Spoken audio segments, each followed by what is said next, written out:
ایمان پلورونکي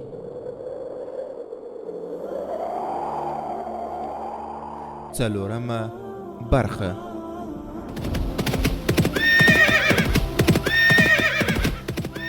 د سلطان صلاح الدین ایوبی رحمه الله د دوران رښتینی کیسې.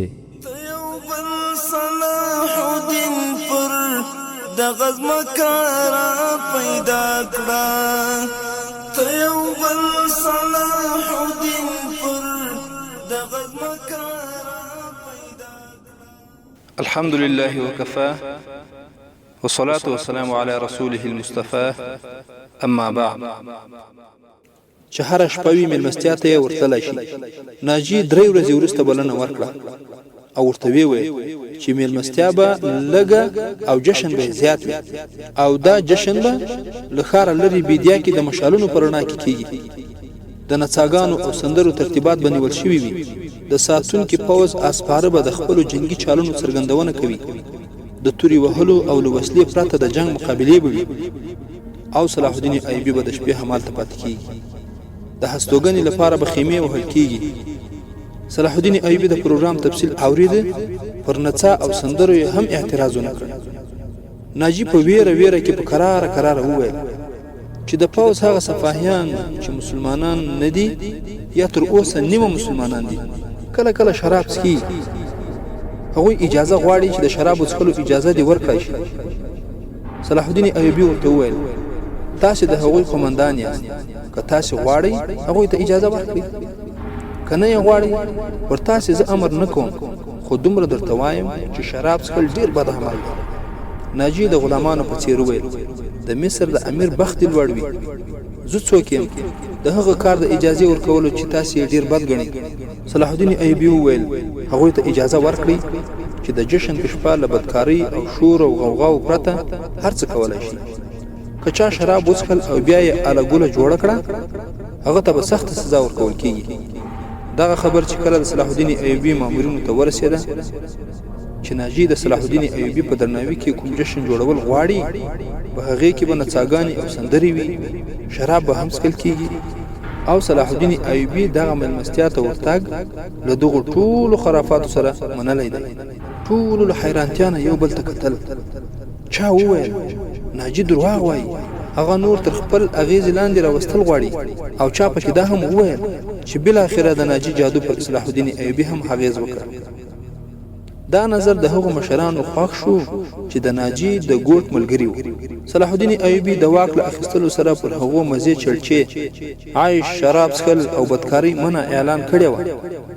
هغه داسې کلک اداري نظام نافذ کړی و چې چا د پخوا په څېر په خپلو دندو کې د بې پروایي جرأت کولی نه شو.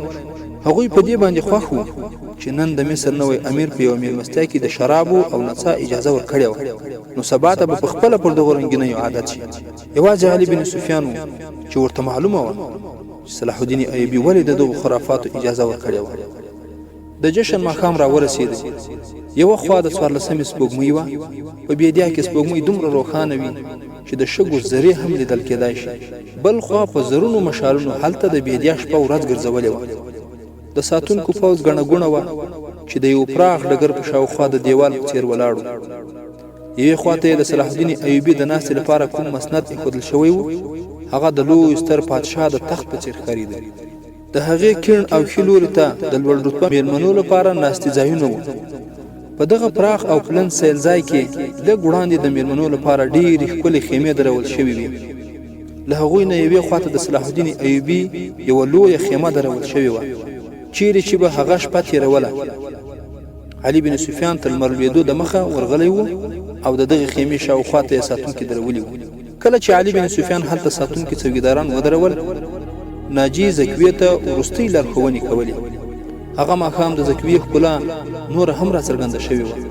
د هغې له بدن نه د عطرو داسې څپې څپې خوږ بوی تله چې د بیدیا اغېز پکې و. هغې زلفې پر لوڅو اوږو خورې کړې وې. پر سپینو اوږو تور رنګیو ګورو ویښتانو د زاهدانو نظرونه هم جلبولی شول. د زکوې جامې دومره نرۍ وې چې د بدن ټولې لوړې ژورې یې له ورایه څرګندېدې.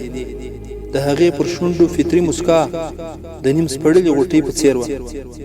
ناجي چې هغې ته له سره تر پښو وکتل ویې ویل ښایي چې ستا بدني ښکلا پر صلاح الدین ایوبي اغېز ونه کړای شي خپله خوږه ژبه وکاروه هغه درس مه هېروه چې زه یې له دومره ورځو راهیسې تا ته وایم او دا هم هېر نه کړې چې هغه ته ورشې وینځه یې نه شې د انځر ګل شه چې د ونې په سر کې ښکاري خو چې کله د ونې سر ته وخیږي ورک سي هغه په خپلو قدمونو کې کښېنوه زه تا ته ډاډ درکوم چې ته به دغه ډبره اوبه کړې په دې هېواد کې قلوبتره د سیرس په څېر اوسپنیز سړی په خپل حسن او ځوانۍ کې ویلي کړ او د مصر په شګو کې یې بهولی و قلوبتره تر تا زیاته ښکلې نه وه ما چې تا ته کوم درس ویلی دی هغه د قلوبتره چالونه دي د ښځې دغه چالونه هېڅکله نه ناکامېږي زکویا مسکۍ کېدله او د ناجي خبرې یې په غور سره اورېدې د مصر ځمکې یوه بله قلوبتره د ښکلې منګورې په څېر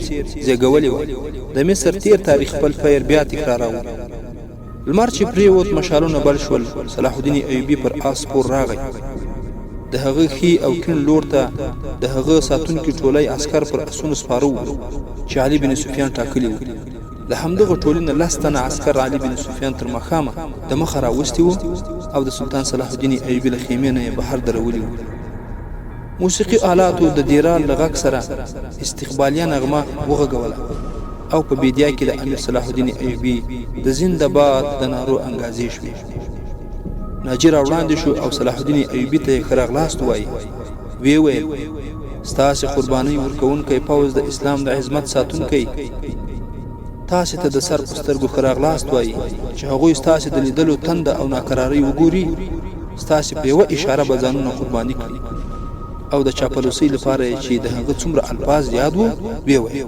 څنګه چې سلطان صلاح الدین ایوبي پر خپل شاهانه مسند کېناست د تاخت یا چارګامو په حال کې د اسونو د سومانو غږونه واورېدل شول اسونه چې کله د مشالونو رڼا ته راغلل هر چا ولیدل چې څلور اسونه له ښي او کیڼ لوري په ځغاسته را روان دي په هر یو باندې یو صفاهي سپور و له هغوی سره وسله نه وه یو بل ته مخامخ را روان و له ورایه څرګندېده چې له یو بل سره به ټکر کوي جنو ته معلومه هم نه وه چې څه به کوي یو بل ته نږدې راورسېدل د دواړو ډلو سپرو په رکابونو کې پښې کلکې کړې ودرېدل بیا یې واګی په یو لاس کې ونیول او بل لاس یې وغځاوه د دواړو لورو اسونه بیخي یو بل ته مخامخ شول او د سپرو دواړه ډلې له یو بل سره ونښتل سپرو د یو بل د نیولو او له آسه د غورځولو کوښښ کاوه کله چې اسونه مخې ته ولاړل نو 2 سپاره چې له اسونو پرېوتي وو په شګو کې یې سرکونډالې وهلې یوې خواته یو سپاره د بل لوري یو تن سپور له مټه نیولی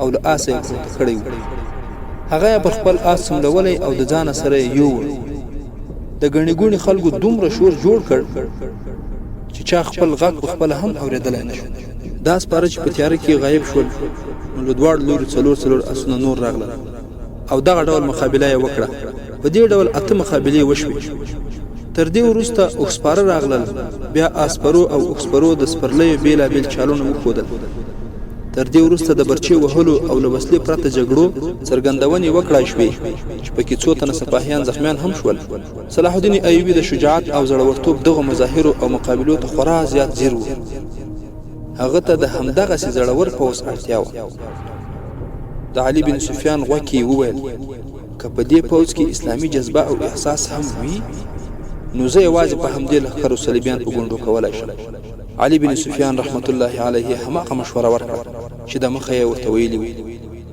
چې که ناجي د دې پوځ د قومندانۍ ګوښه کړای شي جذبه به هم پکې پیدا شي خو صلاح الدین ایوبي د ناجي غوندې ازمویل شوی سپاه سالار د ګوښه کولو پر ځای سمې لارې ته راوستل غوښتل هغه په دې جشن کې په خپلو سترګو لیدل غوښتل چې دا پوځ د کردار په لحاظ څنګه دی د ناجي پر دې غوښتنه نهیلی شوی و چې د هغه سپاهیان او قومندانان شراب به څښي سندرې او نڅاګانې به هم کوي صلاح الدین ایوبي د هغه دا غوښتنه له دې امله منلې وه چې هغه لیدل غوښتل چې دغه لښکر تر کومې اندازې په مزو چلچو کې ډوب دی په زړورتوب شهسوارۍ او تورې وهلو او نورو فنونو په ښودلو او مقابلې کې خو دا پوځ په عسکري او نظامي معیار نه و پوره خو چې کله د خوراک وخت را ورسېده نو همدا پوځ د بد اخلاقیو، بدتمیزیو، شرابیانو او بدکارانو له کنټرول وتلی هجوم و.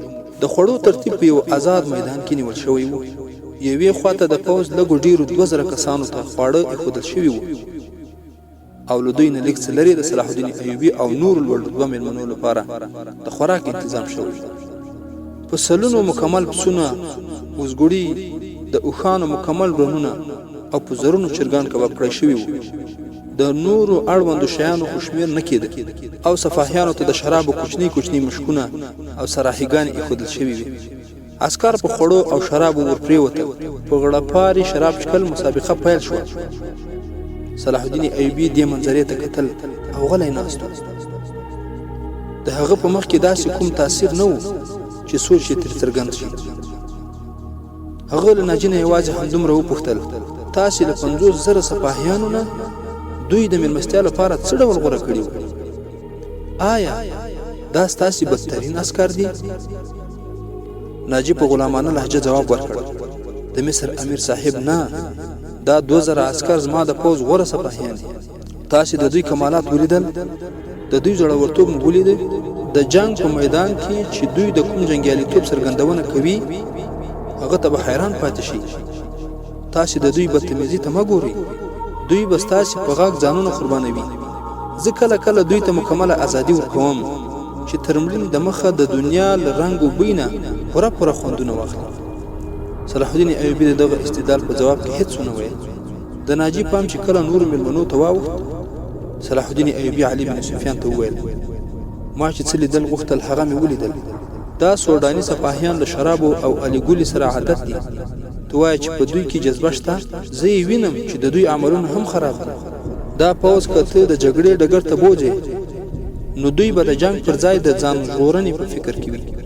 د غنیمت مالونه به لوټوي او د مفتوح لوري له خزینو سره به وحشیانه رویه کوي. علي بن سفیان وویل: د دې علاج دا دی چې تاسې د مصر له مختلفو سیمو کوم پوځ تیار کړی دی هغه دې د ناجي په دې 50,000 کسیز پوځ کې مدغم کړای شي.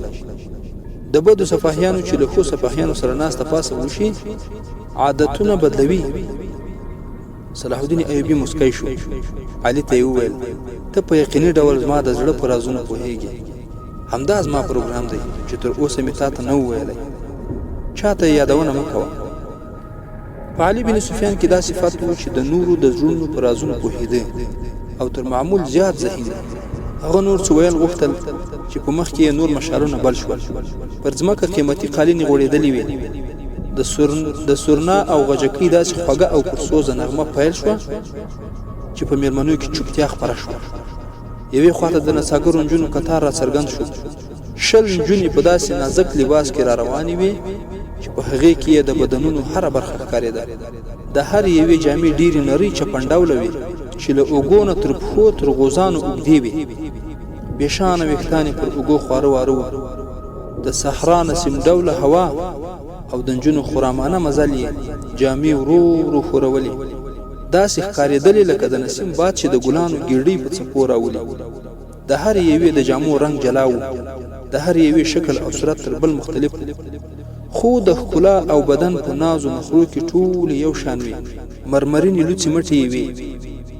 هغوی را روانې وې خو دومره میده میده چې قدمونه یې نه پورته کېده. تا به ویل چې د هوا د څپې په څېر را روانې دي. د نیمې دایرې په شکل ودرېدې. مخونه یې د سلطان صلاح الدین ایوبي په لور کړل او د درناوي لپاره ټیټ شول. د ټولو زلفې پر اوږو راخورې شوې وې. سازونو د هغوی په وریښمینو زلفو او ناز نخرو د جادو په څېر اغېز پیدا کړ. دوه د دیوانو په څېر تورپوستي حبشیان چې تر ملاګانو یې د پړانګانو پوستکي تړلي وو، یوه لویه ټوکرۍ پر اوږو ایښې چټک چټک را روان و. ټوکرۍ یې د نجونو د نیمې دایرې په مخ کې کېښوده. سازونو د مارګیرانو تال پیل کړ. حبشیانو د مستو سنداګانو په څېر هوا ته کتل پناه شو. له ټوکرۍ نه یوه ډېره غټه غونچه را څرګنده شوه او د ګل په څېر وغوړېده. له دغه ګل نه د یوې نجلۍ څېره را څرګنده شوه او بیا هغه را پورته شوه. داسې ښکارېده لکه له سرو وریځو چې میاشت را ښکاره شي. دا نجلۍ د دې نړۍ نه معلومېده. مسکا یې هم ځمکنۍ نه وه. د زلفو زلکا یې هم د مصر د نجونو په څېر نه وه. او چې کله نجلۍ له ګلپاڼو بیرون قدم کېښوده نو ناز نخرو یې لیدونکي نشه کړه. علي بن سفیان د سلطان صلاح الدین ایوبي په لور وکتل. د هغه پر شونډو مسکا خپره وه. صلاح الدین ایوبي د هغه په غوږ کې وویل: علي، الله جل جلاله دا بشر څومره ښکلی پیدا کړی، خو افسوس چې د څه مظاهره کوي هغه د دې سره نه ښایي. ناجی د سلطان صلاح الدین ایوبي خواته راغی، ویې د مصر د امیر اقبال دې لوړ وي، د دې نجلۍ نوم زکویه دی، دا مې ستاسې لپاره له اسکندریې نه راوستې ده. دا کاسبه ډمه نه ده او پتلورونکې هم نه ده، له نڅا سره یې مینه ده، شوقیه نڅا کوي، محفلونو ته نه ځي. زه یې پلار پیژنم، د بحر په غاړه د ماهیانو کاروبار کوي. دا نجلۍ ستاسو له مینوالو څخه ده، تاسو پیغمبر ګڼي. زه په تصادفي ډول د دوی د پلار د لیدلو لپاره ورغلم. نو دغه نجلۍ غوښتنه وکړه چې اورېدلې مې دي چې سلطان صلاح الدین ایوبي د مصر د امیر په حیث راغلی دی. د الله جل جلاله لپاره ما ورته ورولم او ما سره د خپل ځان او نڅا پرته بل هیڅ نشته چې زه یې دغه سترې هستۍ ته وړاندې کړم. د ډېر درناوي وړ امیر، ما له تاسې محترم نه د رقص او سرود اجازه د همدې لپاره غوښتې وه چې دغه نجلۍ ستاسې حضور ته وړاندې کول غوښتل. صلاح الدین ایوبي وویل: تاسې ته مې ویلي نه وو چې زه په خپل مخ کې کومه نجلۍ د نڅا او لغړتیا په حالت کې لیدلی نه شم. دغه نجونې خو تاسې راوستې ملبوسې نه دي، بیخي لوڅې دي. علي مقامه ناجي کوږ شو او ویې ویل: ما ویلي وو چې محترم امیر صاحب نڅا نه خوښوي، خو دې ویلي چې زما ګډا به یې خوښه شي، ځکه زما په رقص کې د ګناه بلنه نشته. دا به د یوې باحیا نجلۍ نڅاوي. زه به د ایوبي په حضور کې خپل جسم نه بلکې فن څرګندوم. که زه سړی وای نو د ایوبي د ځان ساتنې لپاره به د هغه د ساتونکو په ډله کې شامل شوی وای.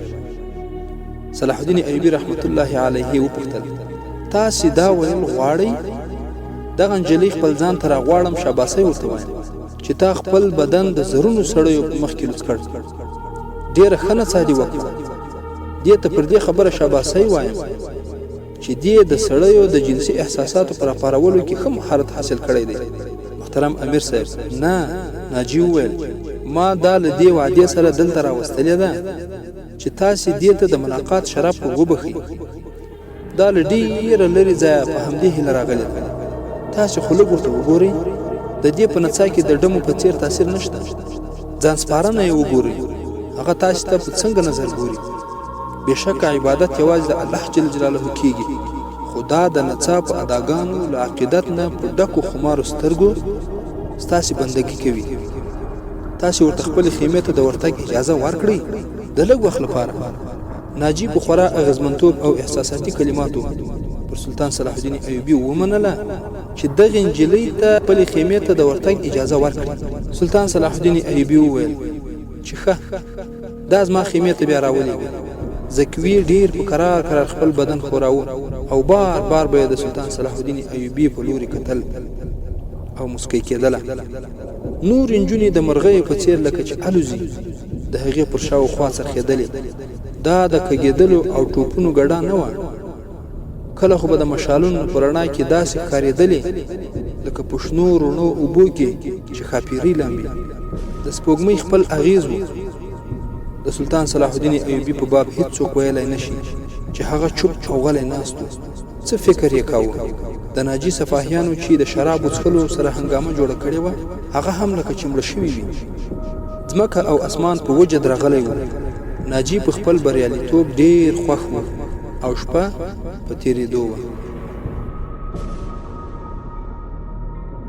د څلورمې برخې پای.